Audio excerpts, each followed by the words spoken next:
Youth பேப்பரின் இனிய வணக்கம். மறக்காமல் சப்ஸ்கிரைப் பண்ணுங்கள், பக்கத்தில் இருக்க பெல்லைக்கான ப்ரெஸ் பண்ணுங்கள். தேங்க்யூ.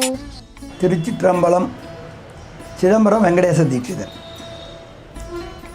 பொதுவாக நாம் எத்தனையோ ஆலயங்களுக்கு போகிறோம். ஆனால் ஆலய வழிபாடு என்பதற்கு ஒரு சிறப்பான வழிகள், முறைகள் அமைந்திருக்கின்றன. அதன்படி இந்த சிதம்பரம் ஆலயம் 4 கோபுரங்களை கொண்டு அமைக்கப்பட்டுள்ளது.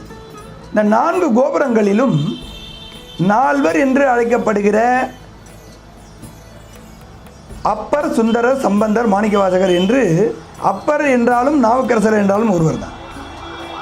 அப்படி இந்த நால்வரும் அந்த 4 கோபுரங்களாலே வந்து வழிபட்டார்கள்.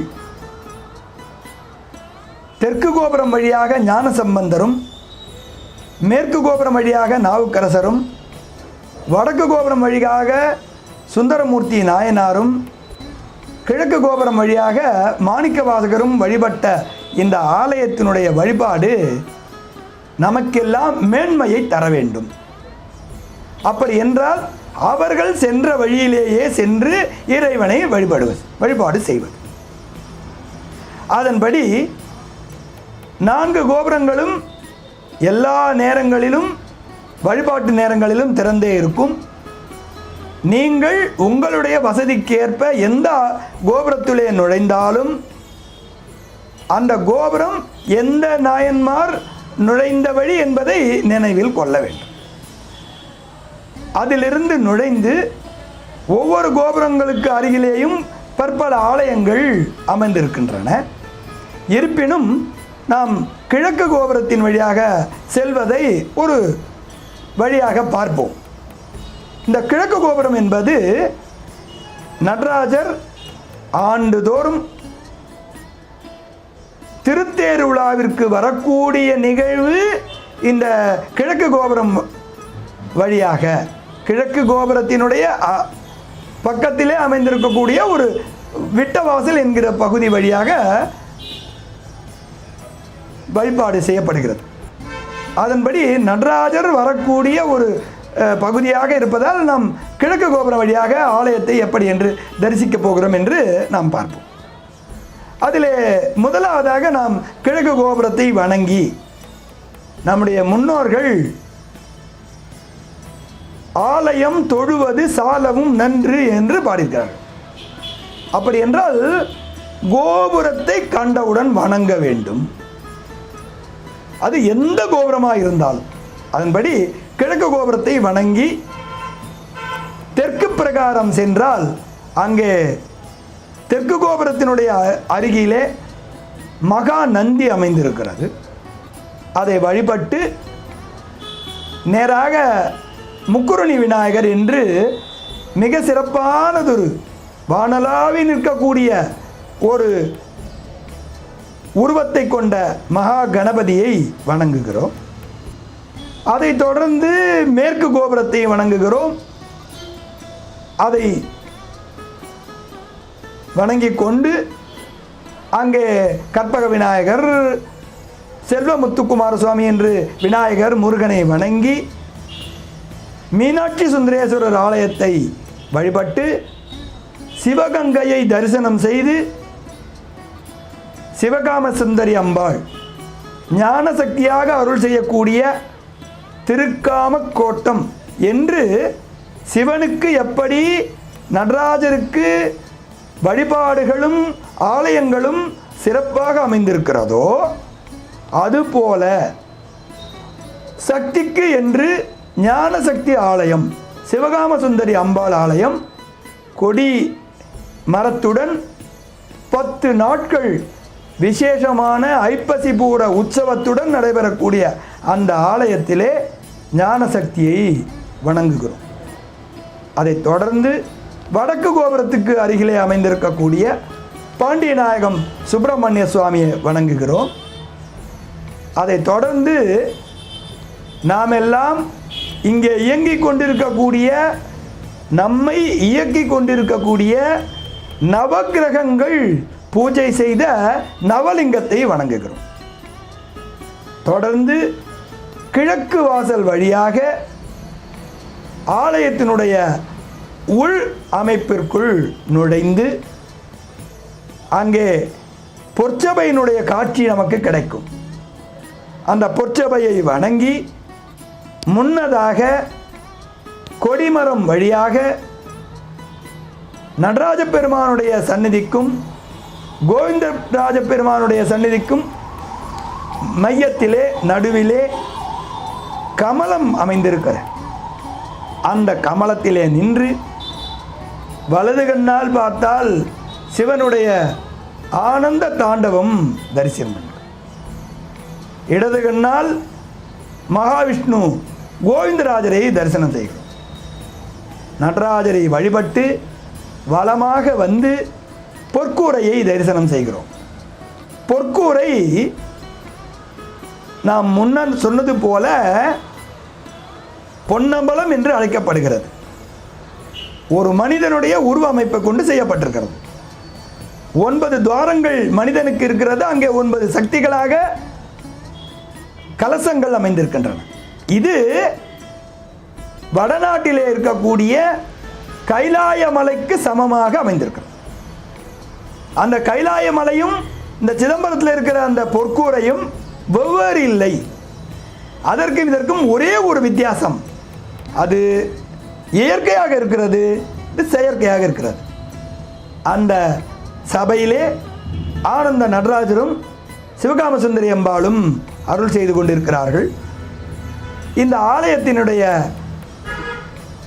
பிரகாரமாக வலம் வந்தால் அங்கே பற்பல கடவுளர்களுடைய ஆலயங்கள் அமைந்திருக்கின்றன. இங்கே 5 சபைகள், சிறப்பு மிக்க 5 சபைகள். இந்த ஆலயம் பஞ்சபூதங்களில் ஆகாசமாக விளங்குகிறது. பஞ்சசபை தலங்களில் கனக சபையாக விளங்குகிறது. இங்கே 5 சபைகள் அமைந்திருக்கிறது.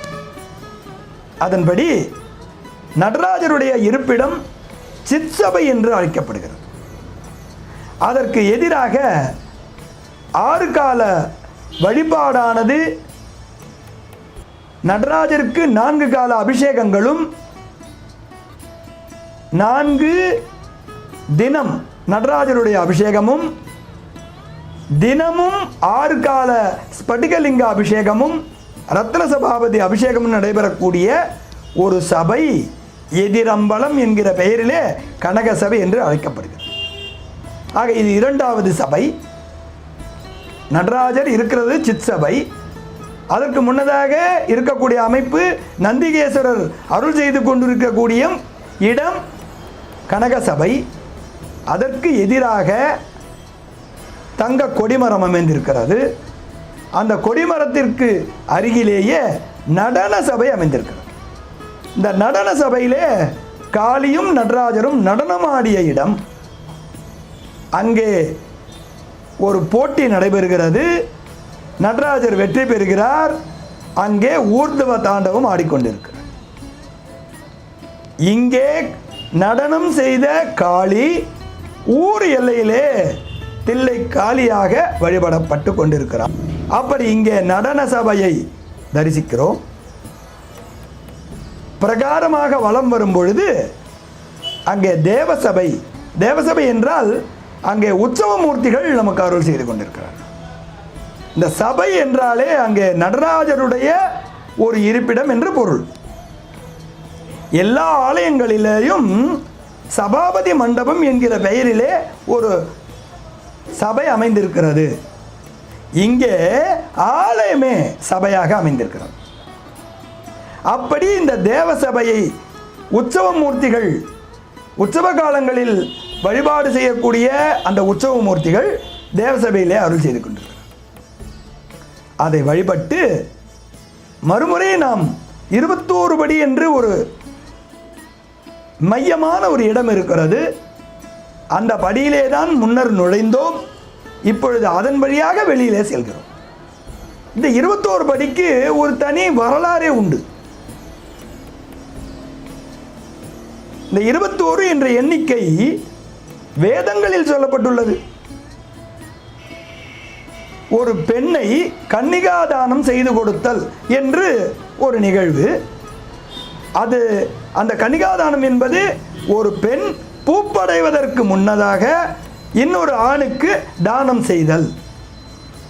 அதை செய்தால் வைதிக முறைப்படி செய்த தகப்பனுக்கு 21 தலைமுறை தோஷங்கள் நீங்குகிறது, இவனுக்கு முக்தி கிடைக்கிறது என்று வேதம் சொல்கிறது. அந்த 21 படி இங்கே எப்படி அமைந்திருக்கிறது? 12 ராசிகள், 9 கிரகங்கள், 27 நட்சத்திரங்கள். இந்த 9 கிரகங்கள் 12 ராசிகளை அனுசரித்து தான் இயங்கிக் கொண்டிருக்கிறது. அப்படி அந்த 12ம் 9ம் 21. இந்த 21 படி கலை நயம் மிக்கது, வரலாற்று சிறப்பு மிக்கது, கட்டிடக்கலையினுடைய ஆழத்தை குறிக்கக்கூடியது. அந்த 21 படி என்பதில் 3 வயது குழந்தை முதல் 90 வயது கிழவன் வரை வெகு சுலபமாக ஏறி இறங்கக்கூடிய அமைப்பை கொண்டு வடிவமைக்கப்பட்டது. இந்த படி வழியாக நடராஜ பெருமான் ஆண்டுதோறும் 2 முறை வெளியிலே வந்து 2 முறை உள்ளே செல்கிறார். அந்த படியை கடந்து நாம் சென்றாலே நவக்கிரகங்களுடைய அருளையும் 12 ராசிகளுடைய அருளையும் பெற்றுவிடலாம். அதற்காக அந்த படிகளானது அமைக்கப்பட்டது. நம்முடைய பிறந்த நாளிலே, பிறந்த நட்சத்திரத்திலே இறைவனை வழிபாடு செய்வது எவ்வளவு சிறப்பு என்பதற்கு இது ஒரு உதாரணம். அந்த 21 படி வழியாக வெளியிலே சென்று இடது பக்கம் திரும்பினால் அங்கே ராஜசபை. ஆக 5வது சபை ராஜசபை. அந்த ராஜசபையிலே நடராஜர் ஆண்டுதோறும் 2 முறை தேர் உலா கண்டு ஆலய முகப்பிலே அபிஷேகம் கொண்டு ஆலயத்தினுடைய அந்த ராஜசபையினுடைய தர்பார் மண்டபம், அந்த தர்பார் மண்டபத்திலே அருள் செய்து மறுமுறை ஆனந்த நடராஜர் இருப்பிடமாக இருக்கக்கூடிய சிற்சபையை அடையக்கூடிய ஒரு காட்சியை நம்முடைய மாணிக்கவாசகர் திருக்கோவையார் என்கிற பாடல்ல அருமையாக வர்ணித்திருக்கிறார். ஆனந்த வெள்ளத்தில் அழுந்தும் ஓர் ஆருயிர் ஈருரு கொண்டு, ஆனந்த வெள்ளத்தில் திளைத்தால் ஒக்கும் அம்பலம் சேர், ஆனந்த வெள்ளத்து அரைகழலோன் அருள் பெற்றவரின் ஆனந்த வெள்ளம் வற்றாது முற்றாது இவ்வணி நலமே என்று இந்த நடராஜருடைய ஆணு திருமஞ்சன உற்சவத்தையும் மார்கழி திருவாதிரை உற்சவத்தையும் கண்ணால் கண்டு இந்த பாடலை நமக்கு அருளியிருக்கிறார்கள். அப்படி இந்த ஆணி திருமஞ்சனம் ஆருத்ரா தரிசன உற்சவத்தினுடைய இந்த காட்சி நாம் எல்லோருக்கும் எல்லா விதமான நலங்களையும் வளங்களையும் வழங்க வேண்டும். எல்லோரும் ஆலயத்திற்கு வருவதற்கு முன்னதாக அவசரம் காட்டாமல், இது ஒரு சுற்றுலாத்தலமாக நினைக்காமல், ஆலயத்திலே எவ்வளவு நேரம் செலவு செய்கிறோம், அங்கே உட்கார்ந்து நாம் அங்கே இருக்கக்கூடிய அந்த எனர்ஜி, அந்த பவரை நாம் எவ்வளவு அனுபவிக்கிறோம், எத்தனை தடவை சுற்றி வருகிறோம், இதற்கெல்லாம் நம்முடைய நாவுக்கரசர் திரு அங்கமாலை என்று ஒரு பாடல் பாடியிருக்கிறார். கைகளால் பயனென், கால்களால் பயனெல்லாம் பாடியிருக்கிறார். அதெல்லாம் சுவாமியை சுத்துறதுக்காக சொல்லப்பட்டது. தலை எதுக்கு இருக்குங்கிறார்? நடராஜரை வணங்குவதற்காகவே இருக்கிறது. அப்படி உள்ள தூய்மையுடன் மெய் உணர்வுடன் நடராஜரை வணங்கி அருள் பெற வேணுமாய் அன்போடு வாழ்த்தி அமைகிறேன். நன்றி, வணக்கம். மறக்காம சப்ஸ்கிரைப் பண்ணுங்க, பக்கத்தில் இருக்க பெல் ஐக்கான் கிளிக் பண்ணுங்க. தேங்க்யூ.